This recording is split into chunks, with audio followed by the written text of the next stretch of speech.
আল্লাহ গো আমার মুরগি মরে গেছে জেতা মুরগি কেমনে মরলো গো তোমার কি কানতে ধরছে অলক্ষী ধরছে রে তুই ঘুমাইতেছস হ্যাঁ আর আমি ঘুমাস বউ লইয়া তুমি সকাল সকাল এনে সিলাসিলি শুরু করছো কেন এই দেখ আমার শখের মুরগি মরে গেছে অলক্ষীর কারণে মরে গেছে মুরগি কোনদিন মরতে দাও নাই তুমি কোনো কথা বলবো না আমার মতের বিরুদ্ধে বাপ পুত মিললে একটা অলক্ষী করে আনছো কি হইছে আম্মা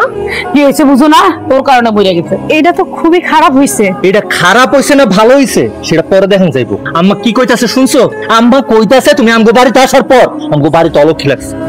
আম্মা যা কইতাছে তা যদি কোনোভাবে সত্যি হয় তাহলে কিন্তু তোমার আমি ঘাড় ধাক্কা দিয়ে বাড়ি থেকে বাইর করে দিব এই নইলো মায়ের বলা এরকম বলাই তো আমি চাইছিলাম তুই কি ভদ্রতা জ্ঞান সব ভুলে গেছস বৌমারে বিয়ে করার আগে বৌমার বাপের কাছে যা যা চাইছিলা সবকিছু তো দিছি আমি রাজি হইছিলাম কিন্তু আব্বা আম্মা যেহেতু এই মেয়ের পছন্দ করতেছে না আম্মা যেহেতু কইতাছে ওটা অলক্ষী তার মানে আসলে এটা অলক্ষী আপনি এসব কি কইতাছেন আমি অলক্ষী হইতে যাবো কেন আমি কি ক্ষতি করছি জন্মের পর মা রেখাইছস বিয়ের 7 দিন আগে বাপে রেখাইছস এখন আমার সংসার দেখাইতেছস তুমি জানি আমার পোলা রেখাই এলাই এই অলক্ষীর বাড়ি থেকে দাঁড়াই দিন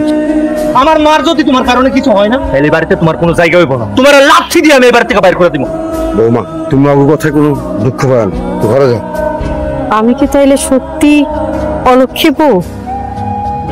বাবা কবির আমি তোরে কইলাম ইউটিউবে সার্চ দিয়ে দেখতি এই যে আমার মাথাটা চক্কর দিল আমি আর কইদিন বাসু সামান্য একটু মাথা চক্কর দিছে এটা লেগে কি ইউটিউবে সার্চ দিয়ে দেখতে হইব মা তো বাচ্চা আছে অন্ত বুঝতেছ না মা থাকতে দরদ বুঝদা না মরলে বুঝবা তোমার মাথা ঘুরে পড়ে গেছে তুমি বিশাল কিছু মনে করছো আর কেন তোমার মাথা ঘুরে পড়ছো জানো এই যে দিন ধরে বক বক করো এই কারণে মন্ডা এ মাথা চক্কর কি তুমি বুঝো বুঝো তুমি ঘর জামাই কি বুঝবা আমার উপর বদনজর করছে আমি আর বাসুম না এই অলক্ষী যে কদিন এই বাড়িতে আছে আমারে কবরে পাঠাইয়া তাই এই বাড়ি ছাড়বো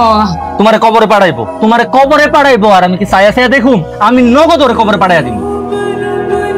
ও গলে কোটা কাটা আটকাইছো মা এই অলক্ষী তুই কিছু করছো আমি আগেই জানতাম এরকম হইব আমি সাদা ভাত দিতেছি সাদা ভাত খাও এই স্টপ তুই বান মারছস মারার লাগিয়া ওর আবার সাদা ভাত দিয়ে দম আটকানোর ব্যবস্থা করতেছস আজকে তো পড়াস আমি কিছু করি নাই আজকে তো পড়াস কাটা এক কঠিন কাটা এই কাটা সহজে নামবো না তুমি আমার পোলাটারে বাঁচাও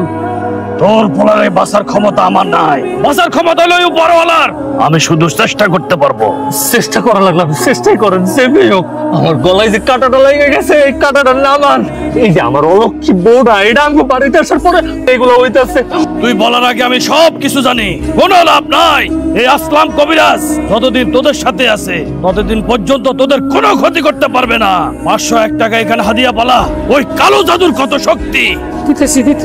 তোরে আমার পোলারে বাঁচাও আমার পোলা ছাড়া আমি বাঁচুম না আমার পোলা যদি কিছু হয় তোরে আর আপনারে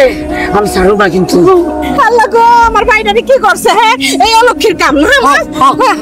আমি যখন আয়া পড়ছি এই অলক্ষী কেমনে কি করছে এটা আমি খুঁজে বাই করে ছাড়বো গলায় কোনো মাছের কাটা আটকে নাই এটা কালো জাদুর কাটা তুই আমার বাপের বাড়ি আসার পর থেকে যত অলক্ষী ঘটনা শুরু হইছে আমার ভাই আর আমার মার যদি কিছু হয় তোরে খবর করে ছাড়া দেবো